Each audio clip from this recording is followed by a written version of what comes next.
When you're considering buying subject to the existing mortgage, but the mortgage has a variable rate, how do you handle it given that an increase in the rate could affect your cash flow? Do you avoid these entirely, or are there special steps or precautions? Yeah, you must be a thinker brain, man.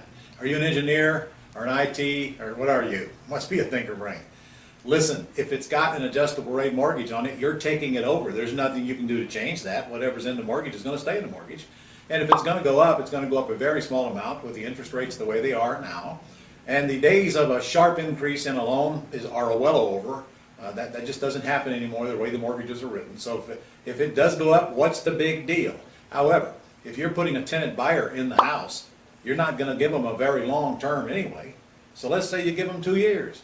Well, your mortgage isn't going up within that 2 years. Let's say it does go up during that 2 years. Now you just simply raise the rent at the end of your 2 years to compensate for the mortgage increase. No way I'll avoid them. Out of over 3,000 houses that I've bought, I haven't made money on a single one of them that I didn't buy.